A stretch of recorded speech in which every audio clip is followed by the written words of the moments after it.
What's the worst that could happen on an airplane? Maybe this. There's not enough oxygen to survive up here. A freezing wind of hurricane force is roaring through the cabin. The flight crew call Mayday, but nobody hears. And the airplane is headed for a mountain. It sounds like a nightmare. For everyone aboard Aloha Airlines Flight 243, this is no nightmare, it's reality. Aloha 243 is still up. When crash detectives discover what happened, their verdict shakes the airline business. This accident changed aviation history.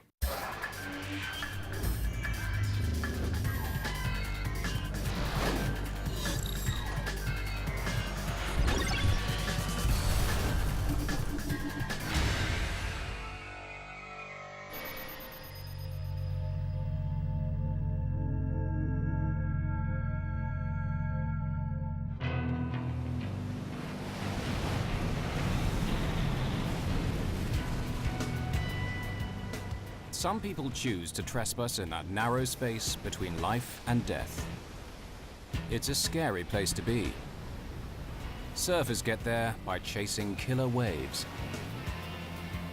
Just occasionally, fate puts ordinary people, not just thrill seekers, into that same deadly zone, where life hangs by a thread. On the afternoon of April 28, 1988, it will happen in the sky over Hawaii.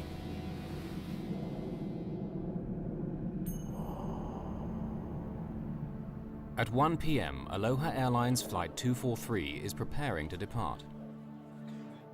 A Boeing 737 is on the tarmac at Hilo Airport on Hawaii's Big Island, the southernmost of the Hawaii chain.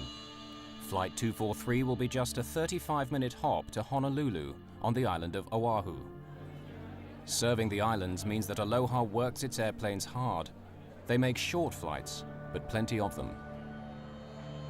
This airplane has been shuttling between the islands since early morning. It'll be its 9th flight today. For the flight crew, it's a routine they've followed for many years. Aloha 243. Roger. We're anticipating. Captain Bob Schornsteimer has been flying for 11 years with Aloha Airlines. Roger. His first officer, Mimi Tompkins, is hoping for promotion to captain after almost 9 years with Aloha. Did you hear any more about... Each of the flight attendants has a long service record too, but none so long as Clarabelle Lansing, known to everyone as just CB. Well, Mr. Kiner, welcome. Always good to see you, CB. You fixed some good weather for us. Smooth all the way. You bet. She's been flying for 37 years, since before the days of the first jet airliner. Let me help you with this. Oh, yeah. CB is the boss in the cabin, first flight attendant. Michelle Honda, a 14-year veteran, is number 2. Jane Sato Tomita has served 19 years. This is one of the most experienced crews you'll find, in an airplane that's been crisscrossing Hawaii's islands safely for 19 years. Circuit breakers. It's made more than 89,000 flights. On this day, only one other 737 in the entire world beats that record. Checked. Passengers have no reason to doubt they're in safe hands. Until one passenger, Gail Yamamoto, sees something that makes her pause. But what is it she's concerned about? And how worried should she be? Do I say something? Patricia Aubrey lives in Hilo, but has an appointment today in Honolulu. At first, she opts for the very front of the airplane, in row 1. But somehow she feels uneasy and decides to move further back. She chooses a free seat in row 17.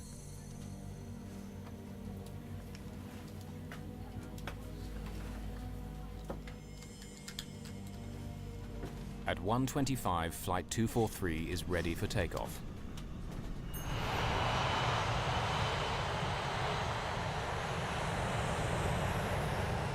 This airplane often rattles and shakes on takeoff and landing, but it's something the crew and regular passengers have grown used to. What's there to worry about?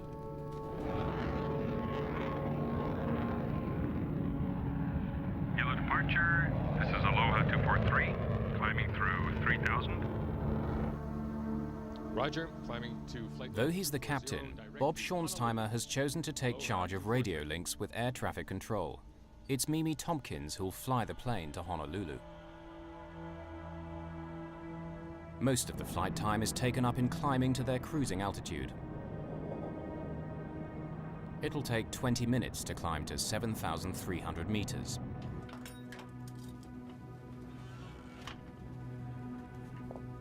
For many passengers, soaring high over the Pacific is all part of the daily routine.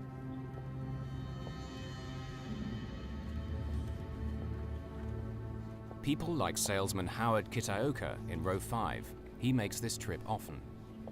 When you've seen the view 100 times, 35 minutes is precious time to catch up on paperwork. The flight's so short that the attendants serve drinks while they're still climbing. They can move around, but the passengers are still strapped in. It's 1:45. 20 minutes into the flight, the aircraft is at cruising height. Honolulu Center, Aloha 243, leveling off at 240. The crew relax. See, where's that National Weather Service weather station out here? Is that in the old tower?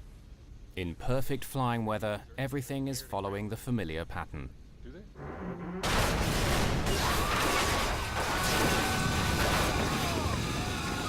What was that? How to get down? We've lost pressure. I saw a brilliant flash of light and boom. Everything was being sucked out of the plane.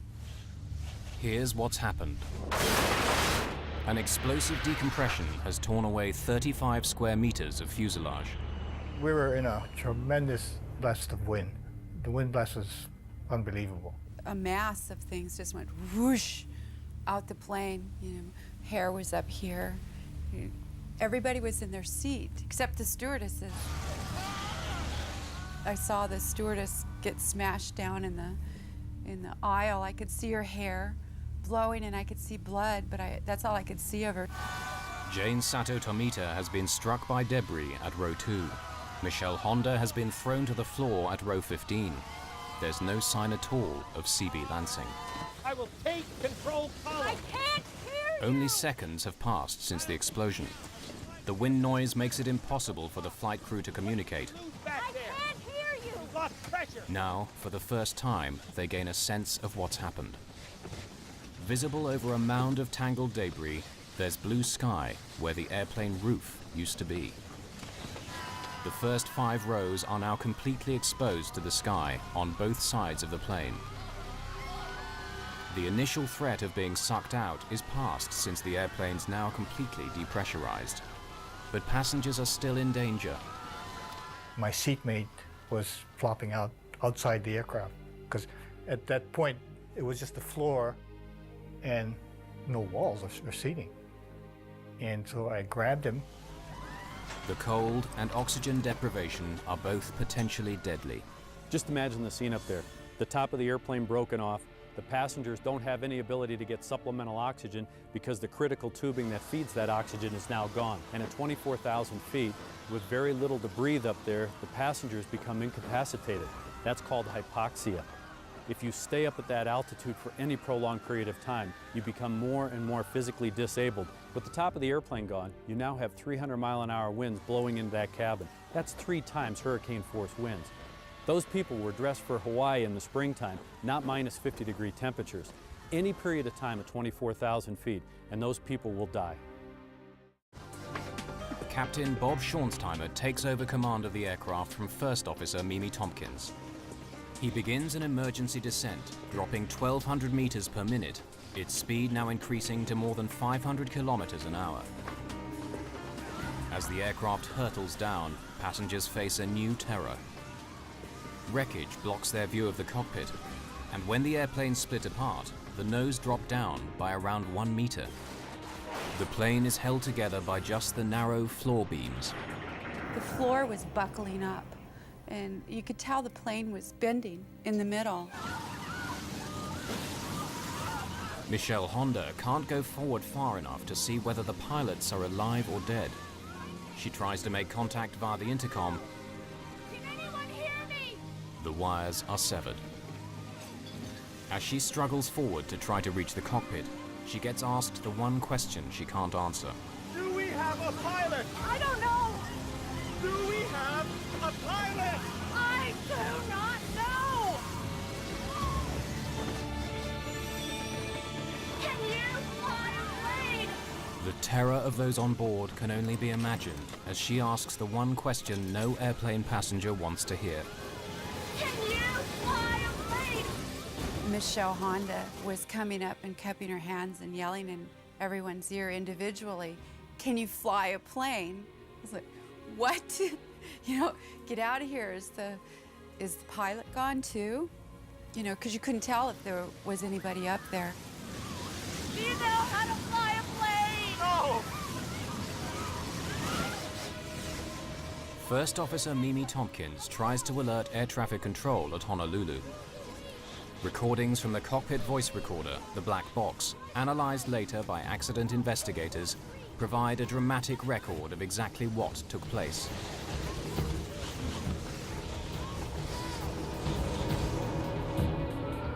The nearest place where they can try to land is the island of Maui.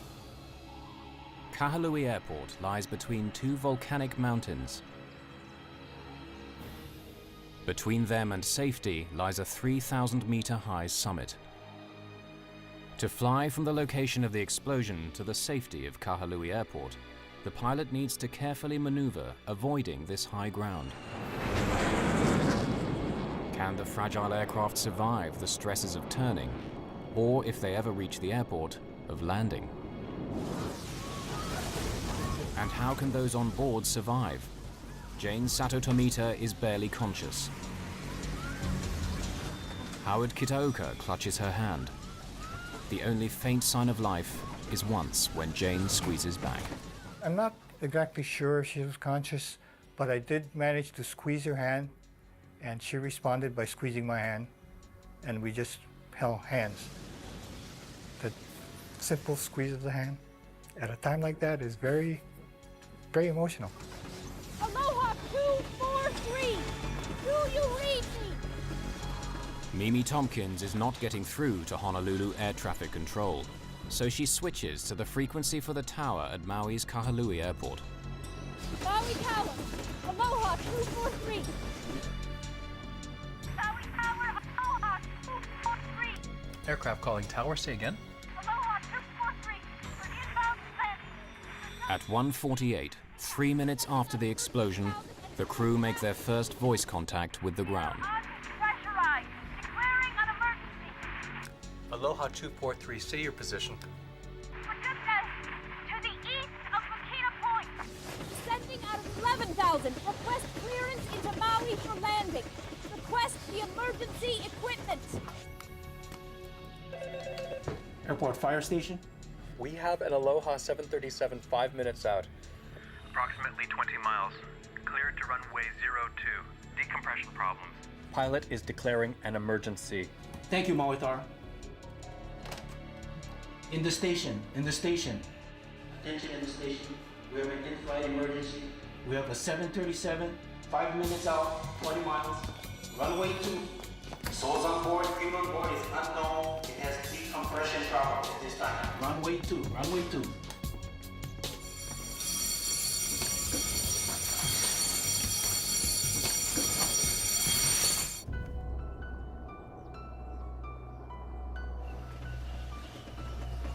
4 minutes after the explosion.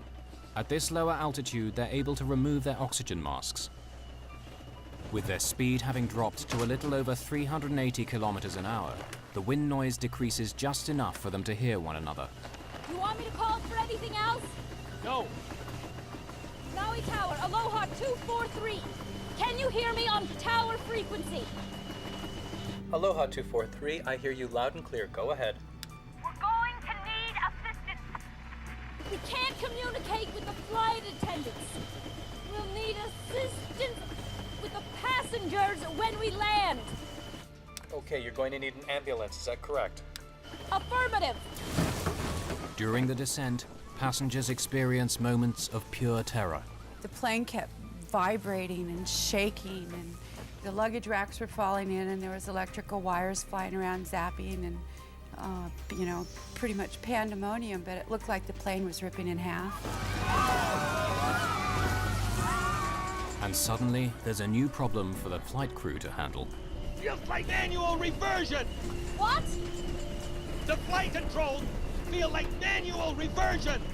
It feels to the pilot as though hydraulic systems, like power steering in an automobile, have now failed. The airframe is under great stress. They need to land as soon as possible. Can we maintain altitude okay? The crew fear that critical wiring and control cables may have been severed. Have any of the airplane's vital parts been damaged? Let's try flying with the gear down. All right, you've got it. There are lights to indicate whether or not the landing gear has safely deployed. The main undercarriage has extended as normal. But the light showing that the nose wheel has extended doesn't come on. The last thing the pilot wanted to see, especially with his airplane in the condition it was in, was that he didn't have a nose gear, because when the nose touched down on the runway, it would have broken the airplane apart, therefore breaking probably the fuel tanks apart, which could lead to a very dramatic fire and explosion. Now Bob Schornsteimer has to make a critical decision. Should he wait for confirmation that the undercarriage is down, or land anyway? The textbook in this case would tell the pilots to overfly the airfield so that the air traffic controllers can look at the landing gear and give them a report whether it's up or down. The pilots would then have to maneuver the airplane all the way around the airfield, come in for an approach, and land. But with an airplane which might break apart at any moment, that's out of the question. Tell them we've got problems. But we're gonna land anyway, even without a nose gear. But they should be aware that we don't have a nose gear indication down. Aloha 243. Wind now 050. The emergency equipment is in place. Okay, be advised, we have no nose gear. We are landing with no nose gear. Okay, if you need any other assistance, Advise. We'll need all the equipment you've got. Maui is not an ideal place to head for with the damaged airplane. The island's exposed north shore lies directly in the path of the trade winds. I've done that landing a lot of times, and that particular approach corridor is very windy because of the mountain on one side and mountain on the other. So it's a very bumpy approach. But that's basically all we had. Get in a brace position. Brace yourself, get down. Any kind of in-flight turbulence, that would have put great stresses on the front end of the airplane, and there's a high probability that the cockpit would have separated from the rest of the fuselage, catastrophic loss of the airplane, and a loss of life. With the airfield now in sight, Bob Schornsteimer has more critical decisions to make. He begins to slow the aircraft for landing. Let's try flaps 15. An airplane's flaps are sliding panels at the back of the wings. To increase lift at low speeds, they need to be extended during takeoff and landing. Is it easier to control with the flaps up? Yeah. Put them back to 5. Can you give me a V speed for a flaps 5 landing? No two aircraft landings are the same. Pilots have to factor in many things: the wind speed and direction, passenger and fuel load, and the length of the runway before them. Do you want the flaps right down as we land? What? Do you want the flaps right down as we land? Yeah. But after we touch down. Okay. A complicated formula provides the VREF, indicating the safe landing speed. Even in a crisis like this, pilots have to reach for the manual. Extending the flaps fully will help act as a brake once they touch down, but to do it earlier could stress the airframe to breaking point. What you have to remember is that the pilots weren't trained to handle a situation like this. With the top of their airplane missing, they became test pilots. The aerodynamic effects of the airplane were drastically different than they were used to. They really had to fly by the seat of their pants. Aloha 243. Wind now 050. 0 at 20. VREF 40 plus 30, flap 1 through flaps 15. 120. Using her flight manual, the first officer makes the complicated calculation that will give their correct landing speed. Right! The safe speed for landing, taking into account the length of Kahalui's runway 2, is calculated to be 152 knots, 282 kilometers an hour.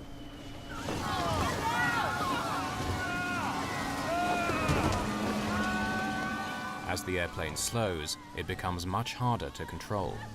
And so the pilot has to make another crucial call. Speeding up to keep control means he'll hit the runway faster than he should. He gambles that the higher speed landing is still the best option.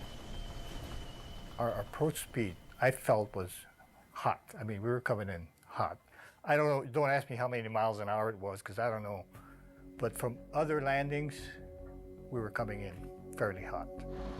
Crash rescue teams prepare themselves for a worst-case scenario. At high speed and without the nose gear, a crash landing followed by a catastrophic fuel fire now seems inevitable. In the 12 horrifying minutes since the explosion, some passengers are convinced they're not going to make it alive. I thought he was going to go in the water, and I was eaten by sharks. And then we saw the mountain, and I didn't think we were going to make it over it. I just knew we were going to crash into that mountain.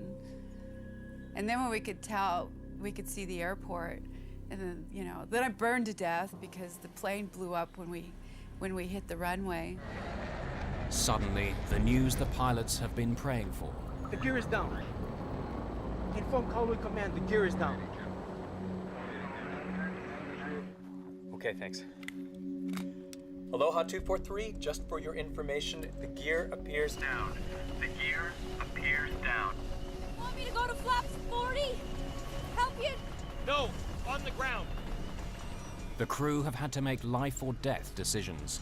In the next few seconds, they'll find out whether they're the right ones. Michelle Honda cradles her injured colleague as the critical moment approaches.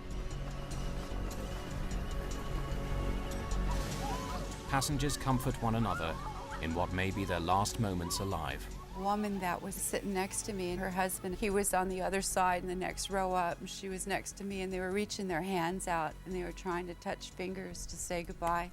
That was a really touching moment for me. It was when I really knew I was going to die, because they were saying goodbye to each other.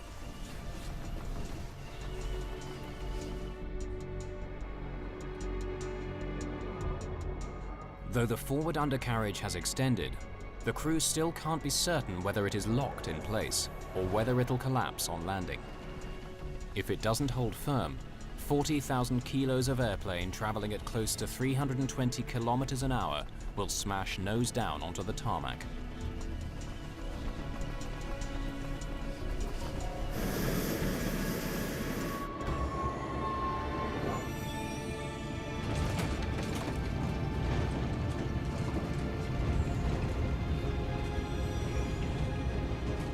One reverse. Okay. Thrust reverser.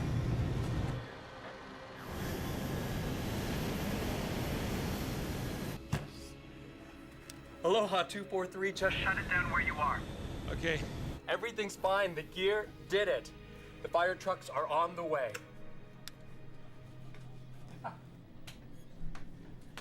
Okay. Shut it down. Put it up. Yeah.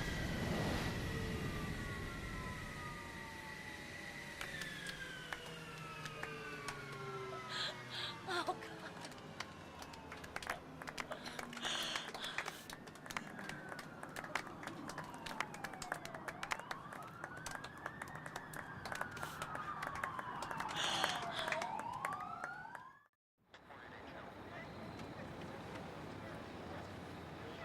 In this extraordinary video, captured moments after landing, the amount of damage the airplane suffered is difficult to comprehend.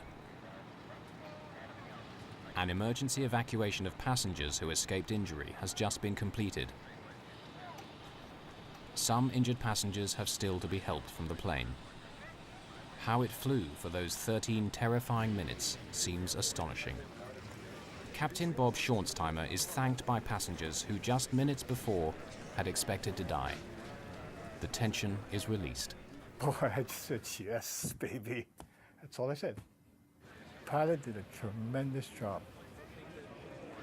Patricia Aubrey hugs her heroine, Michelle Honda. I was crying, and of course everybody was traumatized, looking at the plane and looking at the people bleeding, and just, I kept touching myself, going, I'm here. I can't believe I'm still alive. Her last-minute impulse to switch seats saves her from injury, maybe from death. Something was telling me not to sit there, because I didn't have a good reason to move, you know. My guardian angel was tapping me on the shoulder and telling me to move. A final desperate headcount by Michelle Honda confirms the crew's worst fears. C.B. Lansing, the veteran of 37 years flying for this airline, is missing. A sea search begins in the area of ocean where the explosion took place. Neither body nor wreckage are found. Jane Sato Tomita has started to recover. 7 passengers are seriously hurt, the worst injury a skull fracture. But how have the rest survived? At the moment of decompression, it's just their seatbelts which made the difference between life and death. It went poof, loud noise, and it just, the whole thing come apart. And I personally thought we were all gone. And we were fastened, all had our seatbelts fastened. Well, most of us evidently, or would have lost a lot more. But there's something else. At the most critical moment, Maui's notorious high winds died away. I was amazed to see in front of the fuselage missing. What was so funny about the whole thing is that when it came in, had no wind. I believe if you did have that wind, the aircraft wouldn't have made it. It would have split into 2 pieces. And it's a miracle. It's very much a miracle. This is one of the most remarkable flying events in history. No airplane has ever landed with this amount of damage. The only thing that was holding the forward section cockpit to the rest of the fuselage were the floor beams. Basically, they were hanging by a thread. From a close study of the fuselage, crash investigators tried to determine how the airplane structure remained in one piece. The critical factor proves to be the precise location of the explosion. The thing that saved them was that because the damage was across the top of the airplane, as the nose tried to bend down, these members through here are in tension, and it kept them in line, it kept them straight. So even though it was almost ready to break off, the structure was still strong enough here to keep it together. If this damage had been along the bottom, and the nose is trying to bend down this way, the structure would have been, this similar structure would have been in compression, and it would have buckled, and the nose would have certainly come off. So it was fortunate that the damage was across the top. How does the roof of a jet airliner simply blow away? The U.S. National Transportation Safety Board, NTSB, is tasked with discovering what happened. Investigators pull the airplane's records, something like an automobile service history, and suspicion falls right away on the airplane itself. The best evidence for what happened, the missing fuselage section, is now lying at the bottom of the Pacific Ocean. But by carefully piecing together the clues they do have, investigators hope to solve one of the most spectacular accidents of all time. In the 38 years since its launch in 1967, more than 5,000 737s were sold. Somewhere in the world, a 737 takes off every 5 seconds. The accident airplane was number 152 off the production line, delivered in May 1969. The airplane was designed for a 20-year service life and 75,000 flights. This one had exceeded that number, though many were of short duration. Its fuselage was under constant stress because of pressurization. The fuselage of the airplane is actually breathing. It expands and contracts depending on altitude. When it's on the ground, it's in a contracted status. When it's at altitude, 24,000 feet, the fuselage expands. So the airplane is constantly cycling. That's pressurization. That will weaken the structure over a long period of time. And given the history of this airplane being a very high cycle airplane, that probably had something to do with weakening the structure of the fuselage. With thousands of 737s taking to the skies each day, investigators need to be certain what made this one burst apart. An Aloha Airlines Boeing 737 bursts apart in mid-air over Hawaii. After 13 extraordinary minutes in the air, it makes an emergency landing on the island of Maui. Investigators need to discover what caused this spectacular incident. In Washington, D.C., Jim Wildey is one of the NTSB team who worked the case. His expertise as a metallurgist proves crucial. I got a call about 2 in the morning, in the middle of the night, from my boss, and there had been an accident in Hawaii. They were putting the team together. I hopped on a plane and went to Hawaii. He takes samples from the remaining fuselage and back in the lab discovers something barely visible to the naked eye. Hairline cracks like this, beside the holes where rivets had been. Figuring out how those cracks came to be there means going back to basics, to the way the Boeing 737 was put together. Airplanes are built from many separate panels. Where they overlap, they're bonded together by a powerful adhesive known as epoxy. Rivets hold the panels tight together while the epoxy sets hard. On the Aloha airplane, there's telltale discoloration inside the overlapping joints. Here is the vital clue. You can see now where the dark material is the epoxy that was used to bond the 2 layers of the lap joint together. The white material you see here is corrosion damage of the aluminum fuselage skin. So the original intent was the stress that's trying to pull one skin away from the other skin piece, the stresses would go through the bonding and not through the rivets. Of course, as this thing becomes disbonded, now the rivets themselves are loaded, and especially this top row of rivets, and this is the row of rivets we think that had the fatigue cracking in it that led to the eventual opening of the roof structure on the Aloha 737 airplane.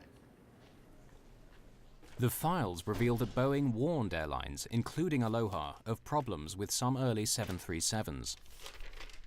If the epoxy isn't applied at exactly the right temperature, if the panels have moisture or dirt on them, the bonding can fail. In warnings and service bulletins, some issued over 15 years earlier, Boeing spells out the danger. The Hawaii climate with humid and salt-laden air helps corrosion to occur. But instead of grounding airplanes for a nose-to-tail examination, Aloha has inspectors make occasional checks, often at night, when those on duty are least alert, working under artificial light. Those tiny cracks escape detection. These cracks go unrepaired, and now you have an airplane that is a ticking time bomb. There are other problems. Boeing's service bulletins and what are called airworthiness directives issued by the Federal Aviation Administration are often difficult to understand. Airworthiness directives are very complex and read like a legal document. Aloha needed to have someone who could read that document and interpret it into plain English for the mechanics, the wrench turners. That never happened.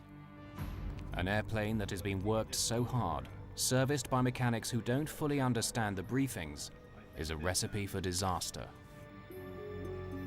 Investigators now believe they know why the airplane burst open, but they don't yet know how.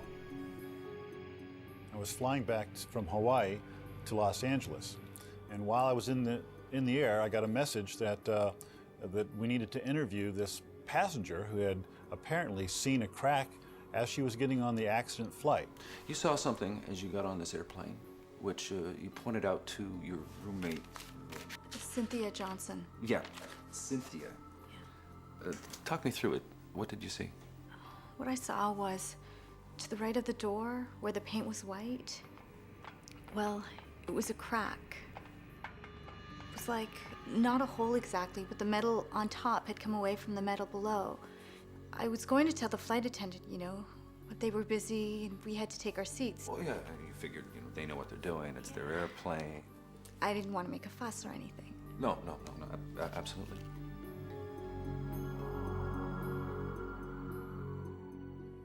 The witness saw cracking in this area, and we found fatigue cracking back in here. So this is the line where the fatigue cracking joined up. One piece came down this way and folded off, and the other piece went across the top and came off to the right side. But something still doesn't make sense. Boeing designed the 737 and other of its aircraft so that this should never happen. Every 10 inches along the airplane are what are called tear straps inside the fuselage to strengthen it. If a tear begins, it should only reach the next strap before shooting off at a 90-degree angle.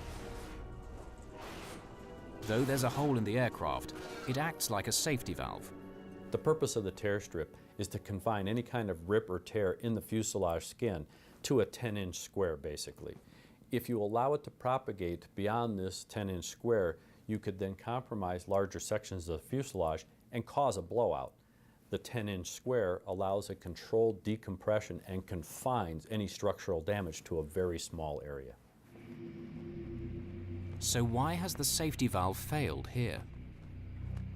The NTSB believe there were so many cracks in the fuselage that they simply joined together, running right through the tear straps. The Aloha airplane was kind of unique in a couple of ways. The way it was operated was with very short flights, so you had large numbers of these pressurization cycles, and stress was going on and off on these rivet locations. And secondly, with the disc bonding, all this stress is now going through the rivets, and that led to the linking up of these cracks and then the roof coming off the airplane. But is that the final answer on what happened to Flight 243? A new theory claims to shed fresh light on those dramatic events.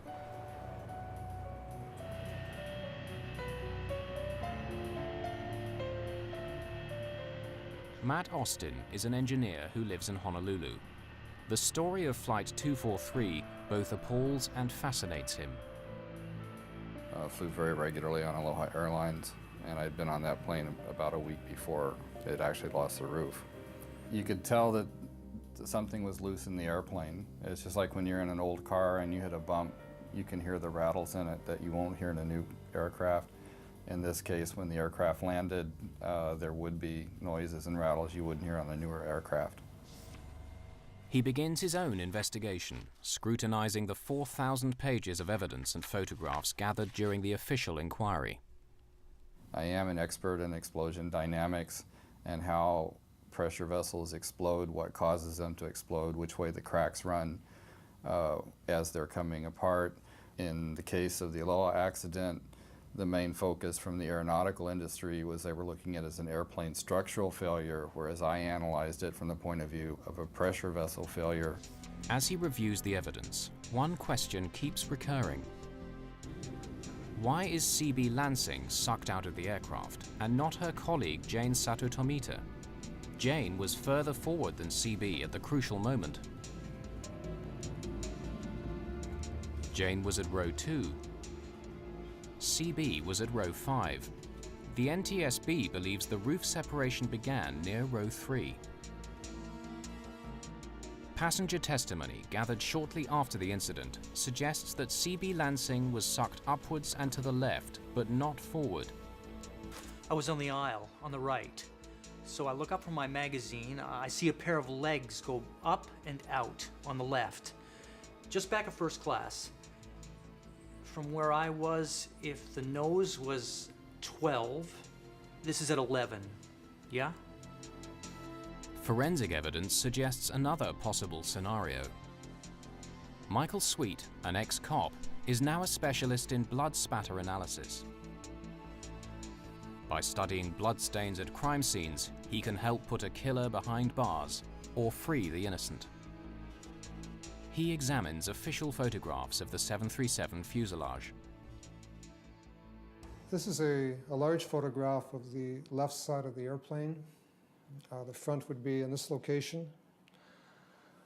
There's what we suspect to be a bloodstain pattern on the right beside the window, right here.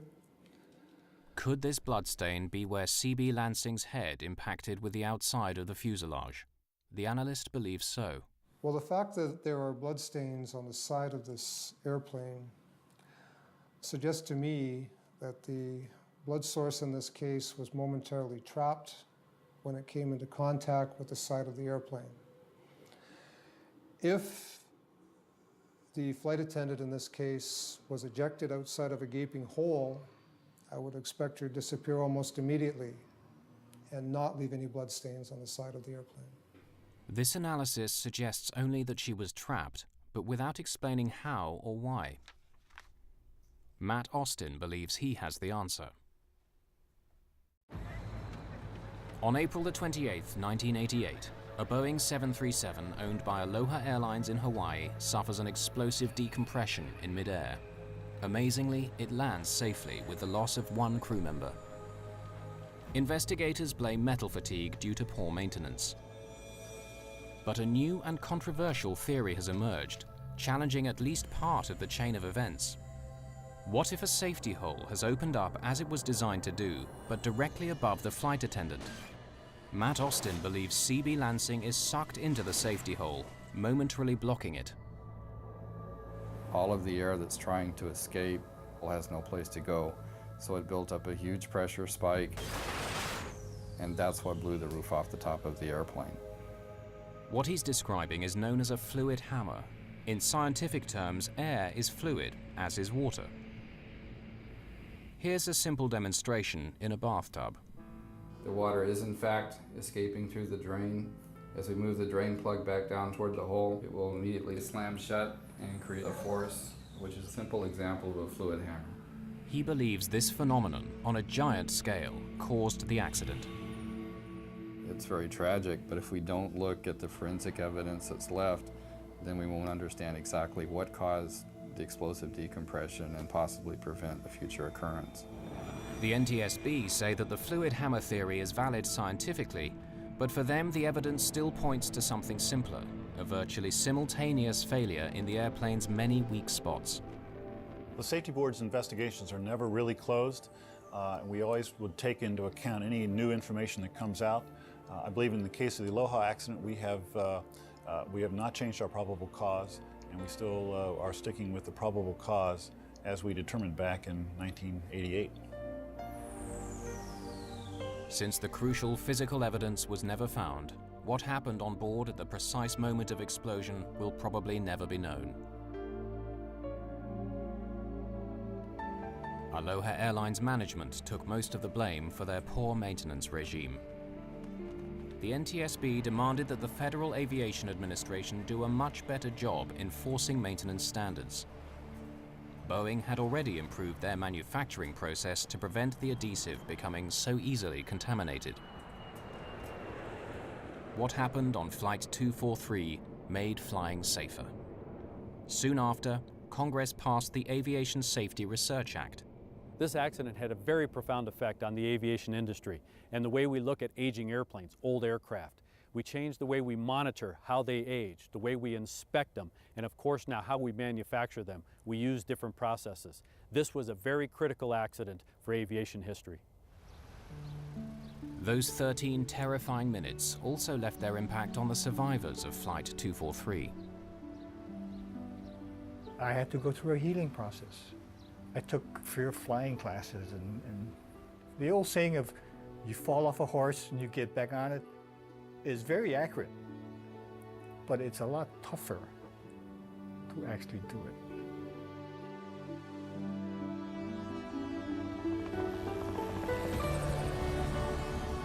Patricia Aubrey had to find a way of dealing with the memories also. Her way was to revisit the same piece of airspace where the terror unfolded. I'd go flying with my psychologist. You go through what they call desensitization, where you confront your fear and you just do it so many times that you can do it without having a bad reaction. Before that happened, if something bad happened to me, I'd go, I hate life. But I don't hate life. I can deal with it. Bring it on. I'll take care of it. I'd much rather be alive.